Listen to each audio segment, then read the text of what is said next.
अस्सलाम वालेकुम मेरे प्यारे प्यारे प्यारे से व्यूअर्स। उम्मीद करती हूँ आप सब खैर आफियत से होंगे। आज का जो टॉपिक है वो बहुत ज़्यादा इंटरेस्टिंग है स्टूडेंट्स के लिए, सो वीडियो को एंड तक आपने लाजमी देखना है अच्छे से अंडरस्टैंडिंग के लिए। आज का जो इंटरेस्टिंग टॉपिक है वो है टेंसेस से रिलेटेड। बहुत से बच्चे हैं जिनको टेंसेस समझने में बहुत मुश्किल आती है, उनको समझ नहीं आता कि कौन सा टेंस कहाँ पे इस्तेमाल होता है। इवन दो मुझे भी पहले ऐसा ही फील होता था और मुझे नहीं समझ आती थी कौन सा टेंस, कौन सा हेल्पिंग वर्ब कहाँ पे यूज़ होना है और फार्मूला किस तरह से लगाना है। इसलिए आपको चंद ज़बरदस्त ट्रिक्स सिखाने वाली हूँ, ऐसा तरीका जो आपको टेंसेस हमेशा के लिए याद करवाएगा।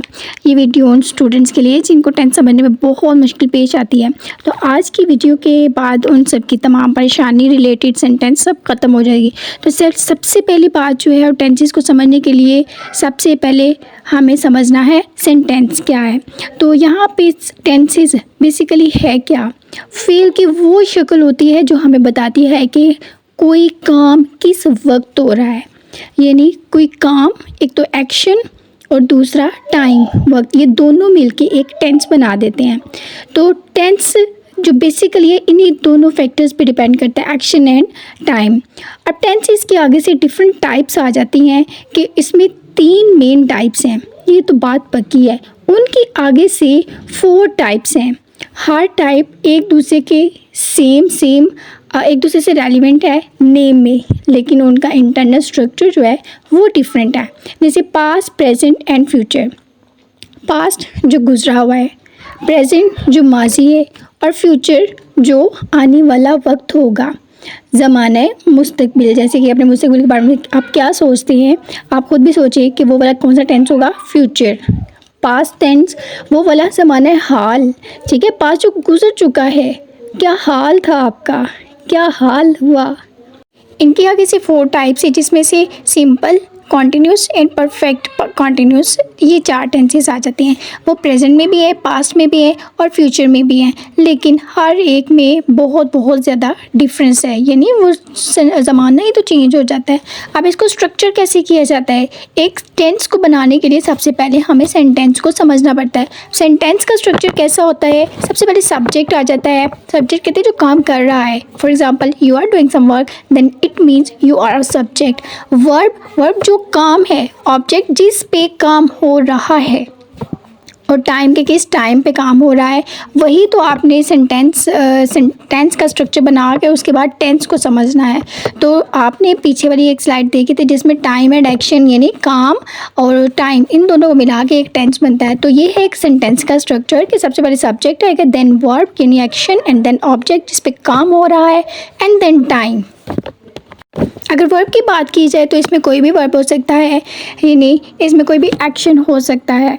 अब अगर एग्जांपल को देखा जाए तो वो रोज़ाना किताब पढ़ती है, वो सब्जेक्ट है, रोज़ाना डेली उसका काम है। तो ये डेली यानी उसका टाइम हो गया, किताब पे काम हो रहा है, that mean it is an object. पढ़ती, काम उसका क्या है, रीडिंग, ठीक है। Then she reads a book daily, वो रोज़ाना किताब पढ़ती है। This is a sentence structure के सबसे पहले क्या है, subject, then verb, she is a subject, verb, reads is a verb, okay. Book is an object because इस पे काम हो रहा है, एंड टाइम कौन सा है, daily. So this is a basic structure of a sentence when you are going to learn about tenses.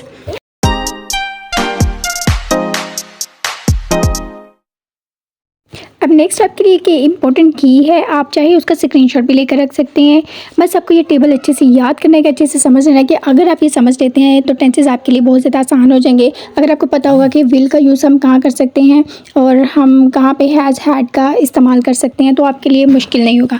अब यहाँ पे प्रेजेंट इंडेफिनिट टेंसेस में जो हेल्पिंग वर्ब यूज़ होते हैं वो है डू, डज, ठीक है। पास्ट इंडेफिनिट में जो यूज़ होते हैं वो है डिड, लेकिन उसके साथ सेकेंड फॉर्म यूज़ की जाती है वर्ब की, ठीक है। ओके, फ्यूचर इंडेफिनिट है, उसमें विल और शैल का इस्तेमाल किया जाता है। विल और शैल का ये कहाँ पे इस्तेमाल किया जाता है, हम नेक्स्ट इसका थोड़ा सा डिटेल में पढ़ लेते हैं ताकि आपको थोड़ी सी ज़्यादा आसानी हो जाए, ठीक है। प्रेजेंट कॉन्टिन्यूस के जो हेल्पिंग वर्ब्स हैं वो है इज, एम, आर, लेकिन इसके साथ आईएनजी का इजाफा किया जाता है।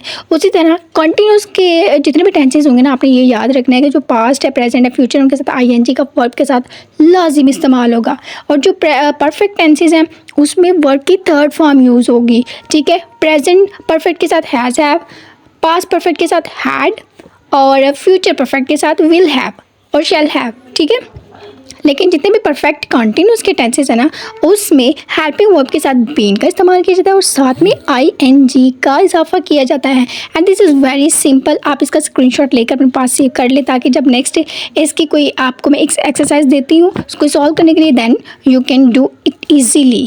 ठीक है, तो ये की आप मेमोराइज कर लें। ओके, तो सबसे पहले हम इंडेफिनिट टेंसेस के बारे में पढ़ लेते हैं। इंडेफिनिट टेंसेस सादा जुमलों को कहते हैं। जुमलों की 3 टाइप्स है, सादा जुमले, इंटेरोगेटिव और नेगेटिव। यानी कुछ में क्वेश्चंस होते हैं और कुछ सेंटेंसेस ऐसे होते हैं जिनमें इनकार यानी ना वाली, नो वाली ऑप्शंस होती हैं। ठीक है, तो प्रेजेंट इंडेफिनिट की अगर बात की जाए तो इसमें जो सेंटेंस का स्ट्रक्चर बनता है वो सबसे पहले सब्जेक्ट आ जाता है, फिर वर्ब की फर्स्ट फॉर्म और उसके साथ ऐसे ही येस का इजाफा हो जाता है। ठीक है, और उसके बाद ऑब्जेक्ट आ जाता है। लेकिन जो पास्ट है, पास्ट इंडेफिनिट टेंस है, उसमें सब्जेक्ट के बाद सेकंड फॉर्म ऑफ वर्ब आ जाती है और उसके साथ ऑब्जेक्ट यूज़ हो जाता है। और इसमें नेगेटिव इंटेरोगेटिव सेंटेंसेस के बारे में ना थोड़ा सा आगे जाकर डिटेल में पढ़ते हैं कि जो पास्ट टेंसेस है इसमें वर्ब की सेकंड फॉर्म ही यूज़ होती है और इसके साथ कौन सा हेल्पिंग वर्ब यूज़ होता है और कौन सा हेल्पिंग वर्ब यूज़ नहीं होता। ठीक है, प्रेजेंट, पास्ट इंडेफिनिट टेंस और उसके बाद future indefinite tenses. Future indefinite tenses में भी बिल्कुल ऐसी है कि सबसे पहले सब्जेक्ट को यूज़ किया जाता है और उसके बाद जाकर हेल्पिंग वर्ब यूज़ होता है विल या शैल। वो भी डिपेंड करता है कि विल और शैल किसके साथ इस्तेमाल किया जाता है और इसके साथ भी वर्ब की फर्स्ट फॉर्म इस्तेमाल की जाती है और उसके बाद लास्ट पे ऑब्जेक्ट आ जाता है। आपने देखा होगा कि इंडेफिनिट टेंसेस में भी सेंटेंस का कोई भी स्ट्रक्चर हो उसमें सबसे पहले सब्जेक्ट आ जाता है और उसके लास्ट पे ऑब्जेक्ट आता है और दरमियान में ही वर्ब की फॉर्म आती है, चाहे वो फर्स्ट फॉर्म हो, सेकंड फॉर्म हो, थर्ड फॉर्म हो। ठीक है, अब यहाँ पे एग्जांपल्स के साथ अगर इसको देखा जाए तो पास्ट, प्रेजेंट और फ्यूचर। प्रेजेंट में क्या था कि ता है, ती है, ते हैं, ऐसे सेंटेंसेस यूज़ करने के जो हमारी प्रेजेंट टाइम पे हो रही हूँ। यानी मैं क्रिकेट खेलती हूँ, आई प्ले क्रिकेट, मैं खेलती हूँ यानी मैं काम, ये मेरा काम है, मैं खेलती हूँ। ठीक है, अब इसमें ये नहीं आएगा कि खेल रही हूँ, वो प्रेजेंट की दूसरी टाइप में आएगा। तो मैं क्रिकेट खेलती हूँ, ये एक सिंपल सेंटेंस है। सिंपल यानी प्रेजेंट इंडेफिनिट टेंस। वो खाना नहीं पकाती, अब यहाँ पे नहीं का जिक्र आ गया है तो इसका मतलब है कि ये इंटेरोगेटिव की बजाय नेगेटिव सेंटेंस है। ठीक है, शी डज नॉट कुक, अब इसमें डज क्यों है, क्योंकि इंडेफिनिट प्रेजेंट इंडेफिनिट टेंसेस में डू या डज का इस्तेमाल होना था। अब ये नेगेटिव सेंटेंस है तो इस वजह से इसमें नॉट का इस्तेमाल हुआ है। तो does not helping verb use होगा तो फिर उसके साथ नॉट यूज़ होगा। तो शी डज नॉट कुक या फिर she does not cook food. ठीक है, यानी डज नॉट यानी नेगेटिव सेंटेंस आ गया। एक हमने सिंपल सेंटेंस पढ़ा और दूसरा हमने नेगेटिव सेंटेंस पढ़ा। अब जो थर्ड वाला होगा वो इंटेरोगेटिव सेंटेंस होगा, यानी उसमें पूछा जाएगा। फॉर एग्जाम्पल, क्या वो स्कूल जाती है, अब इसमें सब क्वेश्चन मार्क आ गया, यानी does she go to school. अब डू एंड डज कहाँ पे इस्तेमाल होता है, इसकी वीडियो पहले भी अपलोड की गई हुई है कि डू एंड डज का जो प्रॉपर इस्तेमाल है वो कहाँ पे होता है, वो इससे अर्लियर वीडियो को आप देख लीजिएगा। तो इसमें तीनों टेंसेज है, प्रेजेंट सिंपल प्रेजेंट टेंस और नेगेटिव टेंस और फिर प्रेजेंट इंटेरोगेटिव टेंस। ठीक है, तो ये इंडेफिनिट की टाइप्स हैं। अगर पास्ट टेंस की बात की जाए तो पास्ट इंडेफिनिट टेंस यानी पास्ट सिंपल टेंस, पास्ट यानी गुजरा हुआ, जिसमें हम पिछले ज़माने की बात करते हैं। अब ज़्यादा पिछले की भी बात नहीं करनी, बल्कि ये थोड़े से, यानी मैं स्कूल गया, ही वेंट टू स्कूल। अब इसमें वेंट अगर आपने देखा हो, हम ये भी तो कर सकते हैं ही गो टू स्कूल। वाई, हम क्यों करें, बिकॉज पास्ट इंडेफिनिट का रूल है कि इसमें second verb form of verb को इस्तेमाल करना है। तो ही वेंट टू स्कूल, उन्होंने फिल्म नहीं देखी। अब यहाँ पे ये नेगेटिव सेंटेंस है और आपने देखना है कि पास्ट इंडेफिनिट में जो नेगेटिव सेंटेंस होते हैं उसमें डिड नॉट यूज़ किया जा रहा है। अब डिड क्यों यूज़ किया जा रहा है, क्योंकि ये डू की सेकंड फॉर्म है। So they did not watch movie. ठीक है, हम इसको ये भी पढ़ सकते हैं दे डिडंट वॉच मूवी। अब इसका जो इंटेरोगेटिव सेंटेंस है, क्या आप लाहौर गए, did you go to Lahore. Because इसका जो इंटेरोगेटिव सेंटेंस है इसमें हमने पास्ट इंडेफिनिट के टेंसेस में हेल्पिंग वर्ब को हमने डिड यूज़ करना है, इसका और कोई भी हेल्पिंग वर्ब नहीं है, did and second form. And if we talk about future indefinite tense, यानी फ्यूचर की जो सिंपल टेंस है उसके बारे में बात करें। फ्यूचर का मतलब है कि मुस्तकबिल में क्या किया या क्या करना है, क्या करना है। वो अंग्रेज़ी पढ़ाएगी, शी विल टीच इंग्लिश। ठीक है, इसके साथ विल, आई और वी के साथ शैल यूज़ होगा, बाकी सब के साथ ये विल यूज़ होगा। वो अंग्रेज़ी नहीं पढ़ाएगी तो सेम विल के साथ नॉट यूज़ हो जाएगा, she will not teach English. और अगर हम इंटेरोगेटिव सेंटेंस की बात करेंगे तो इसमें क्या का इजाफा हो जाएगा, तो उसमें हेल्पिंग वर्ब जो है वो सेंटेंस के स्टार्ट पे आ जाएगा। ठीक है, इंडेफिनिट टेंसेस के बाद अब कॉन्टिन्यूस टेंसेस की बारी है। ये उससे भी ज़्यादा इजी लगता है मुझे, क्योंकि इसमें सिर्फ और सिर्फ एक चीज़ को याद रखना है कि जो कॉन्टिन्यूस के टेंसेस हैं उसमें हेल्पिंग वर्ब के साथ आईएनजी का इजाफा है, ठीक है। तो वो जो भी फर्स्ट फॉर्म है तो उसके साथ आईएनजी का इजाफा कर देना, साथ में इज़, एम, आर या वाज, वर या फिर विल, शैल, इसको यूज़ कर देना। बाकी सब्जेक्ट ऑब्जेक्ट उसी जगह पे रहेंगे, वो बिल्कुल भी चेंज नहीं होंगे। जैसे प्रेजेंट इंडेफिनिट में होंगे, प्रेजेंट परफेक्ट टेंस में होंगे, बाकी वो वैसे के वैसे रहेंगे। बस चेंज क्या करना है, हेल्पिंग वर्ब और उसकी फॉर्म के साथ आईएनजी का इजाफा, ठीक है। तो प्रेजेंट कॉन्टिन्यूस टेंसेस वो टेंसेस है जिनमें आप इज़, एम, आर और का इजाफा कर देते हैं और हेल्पिंग वर्ब के साथ फर्स्ट आईएनजी का इजाफा कर देते हैं, ठीक है। लेकिन जो पास्ट टेंसेस हैं, पास्ट कॉन्टिन्यूस टेंसेस हैं, उसमें वाज वर्ब का इस्तेमाल कर देते हैं। वाज आप यूज़ करते हैं सिंगुलर के लिए, वर आप यूज़ करते हैं प्लूरल के लिए, लेकिन इसके साथ वर्ब की फर्स्ट फॉर्म और उसके साथ आईएनजी का इजाफा कर देते हैं। और सेम एज इट वाज, वर और इज, एम, आर की जगह पे विल, शैल, ठीक है। तो विल बी या शैल बी यूज़ कर देते हैं और इनके साथ वर्ब की फर्स्ट फॉर्म के साथ आईएनजी का इजाफा कर देते हैं। बाकी सब सब्जेक्ट ऑब्जेक्ट उधर ही रह जाते हैं, बस आपने क्या है, हेल्पिंग वर्ब को चेंज करना है और उनकी फॉर्म्स के साथ आईएनजी का इजाफा कर देना है। अगर इनकी एक एक एग्जांपल के साथ देखा जाए तो प्रेजेंट कॉन्टिन्यूस टेंसेस में वो वाले टेंसेस आते हैं जिसमें एक कंटिन्यूस के साथ काम हो रहा है। जैसे मैं ये वीडियो रिकॉर्ड कर रही हूँ, ठीक है, मैं ये काम कर रही हूँ, आप देख रहे हैं, यू आर वॉचिंग। अब इसमें मैंने क्या कौन सा एक सेंटेंस बोला है, यू आर वॉचिंग, और ये प्रेजेंट कंटिन्यूस में आ रहा है कि वो इस वक्त अंग्रेज़ी पढ़ा रही है। She is teaching English. अब टीच इसके साथ आईएनजी लग गया, क्यों? क्योंकि प्रेजेंट कंटिन्यूस के जितने भी टेंसेस होंगे उनमें हमने आईएनजी लगाते जाना है। और शी इज़ हमने क्यों यूज़ किया, because it's a helping verb. ये is, am, are present continuous के घर में काम करने वाली हैं, यानी इनकी मेड है। और सेकंड उसका सेंटेंस है वो इस वक्त अंग्रेज़ी नहीं पढ़ा रही। शी इज़ नॉट, अब इसमें सिर्फ नॉट का इजाफा होगा, she is not teaching English. और उसी तरह से जो इंटेरोगेटिव सेंटेंस है, क्या वो इस वक्त अंग्रेज़ी पढ़ा रही है, तो वही जो हेल्पिंग वर्ब है वो स्टार्ट में आ जाएगा, इज़ शी टीचिंग इंग्लिश। तो इसमें प्रेजेंट कंटिन्यूस में जो सिर्फ और सिर्फ एक वो हेल्पिंग वर्ब यूज़ किया गया है इज़, और साथ में आईएनजी का इजाफा किया गया है उसकी फर्स्ट फॉर्म ऑफ वर्ब के साथ।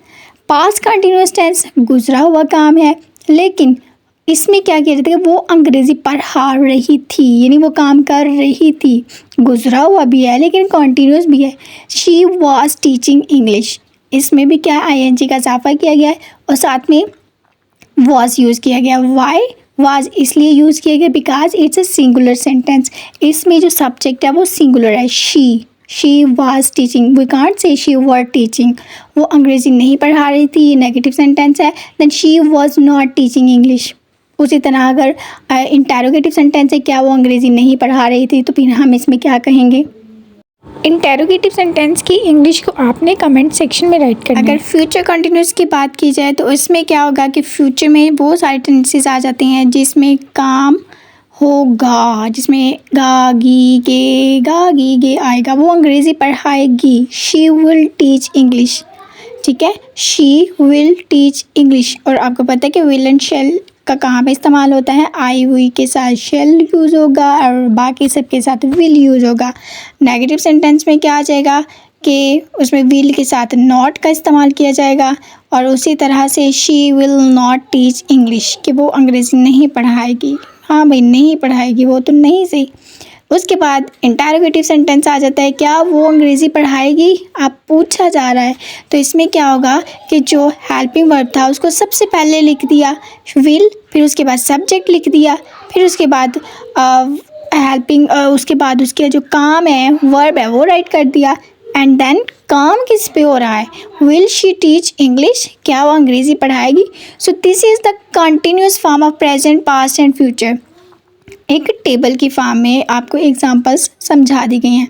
और उसी तरह से नेक्स्ट है कि आप प्रेजेंट परफेक्ट, पास्ट परफेक्ट और फ्यूचर परफेक्ट, इनके भी इसी तरह से स्ट्रक्चर्स हैं और इनमें जो सब्जेक्ट है उसके बाद हैज़ हैव का इस्तेमाल और हैज़ हैव के साथ थर्ड फॉर्म। अब जैसे कंटिन्यूस में आईएनजी का इजाफा किया गया था तीनों कंटिन्यूस में, और उसी तरह प्रेजेंट परफेक्ट, पास्ट परफेक्ट और फ्यूचर परफेक्ट में ये कि वर्ब की जो थर्ड फॉर्म यूज़ की गई है। देखिए सिंपल सा ट्रिक है कि आईएनजी कंटिन्यूस वाले में आएगा और परफेक्ट वाले में वर्ब की थर्ड फॉर्म आएगी, और प्रेजेंट परफेक्ट में हैज़ हैव आ जाएगा, पास्ट परफेक्ट में हैड आ जाएगा, और उसके अलावा फ्यूचर परफेक्ट में विल हैव और यहाँ पे शेल हैव आ जाएगा।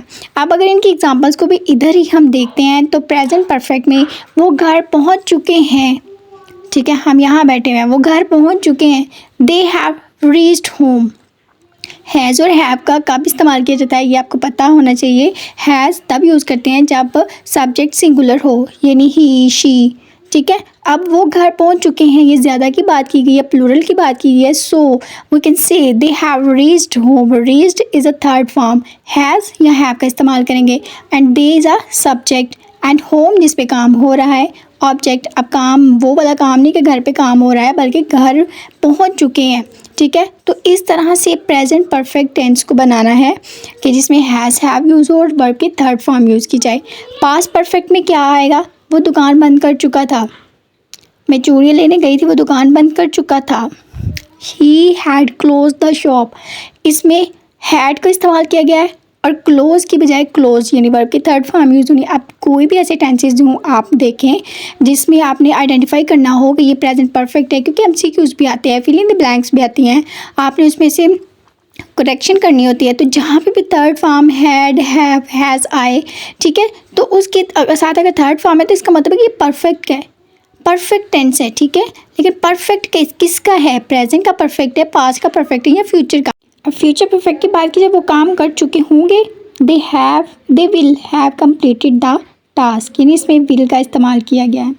परफेक्ट कंटिन्यूस भी बिल्कुल सेम है, इसमें प्रेजेंट परफेक्ट कंटिन्यूस में सब्जेक्ट के बाद हैज़ बीन या हैव बीन और इसका थर्ड फॉर्म, ठीक है। जब आप परफेक्ट कंटिन्यूस में देख लेना आपने कि इसमें परफेक्ट भी है, थर्ड फॉर्म यूज़ हो रही है, लेकिन इसमें बीन का इस्तेमाल किया गया। अब ट्रिक ये है कि प्रेजेंट जो परफेक्ट कंटिन्यूस है ना, इसमें बीन का इजाफा किया गया है, ठीक है। प्रेजेंट में हैव बीन और हैज़ बीन थर्ड फॉर्म के साथ, पास्ट परफेक्ट कंटिन्यूस में हैड बीन और इसका थर्ड फॉर्म, और फ्यूचर परफेक्ट कंटिन्यूस में will have been, shall have been और थर्ड फॉर्म। अब आपको ये ट्रिक याद होनी चाहिए।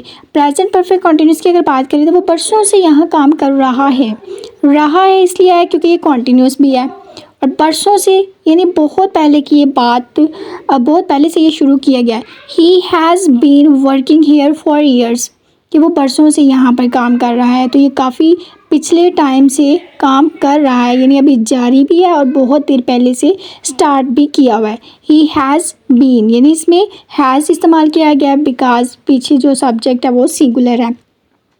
फॉर ईयर्स के बरसों से। पास्ट परफेक्ट कंटिन्यूस की अगर बात की जाए तो इसमें रही थी, लेकिन हम ये इसमें बात की जा रही है पिछले टाइम से ये स्टार्ट हुआ है, वो सारी रात पढ़ती रही थी, ठीक है। She had been studying all night, had been इसलिए यूज़ किया गया बिकॉज परफेक्ट है, और स्टडिंग आईएनजी का इजाफा इसलिए किया गया है because it's a continuous tense. वो 10 साल से पढ़ा रहा होगा, ठीक है। He will have been, will have been, shall have been, I we के साथ शैल यूज़ होना, बाकी सबके साथ तो विल यूज़ होगा। He will have been teaching for 10 years, अब वो कौन से 10 ईयर्स हैं, पिछले 10 साल जो कौन से हैं, वो टाइम एग्जैक्ट राइट नहीं किया हुआ, इस वजह से इसके साथ फॉर ही आएगा। एक सिंस एंड फॉर की वीडियो भी जल्दी आएगी। टेक स्क्रीनशॉट और note down these rules, they will help you when you will do practice. These are the practice sentences you have to do honestly by using earlier key. और next वाले में आपने बस यही बताना है कि ये कौन सी सेंटेंस की कौन सी टाइप है, पर प्रेजेंट परफेक्ट है या प्रेजेंट कंटिन्यूस है या प्रेजेंट परफेक्ट कंटिन्यूस के। इन सेंटेंसेस को आइडेंटिफाई करने का सिर्फ एक ही ट्रिक है, एक तो इनके हेल्पिंग वर्ब्स को देख लें और उन हेल्पिंग वर्ब्स के साथ कौन सी फॉर्म ऑफ वर्ब लगी हुई है।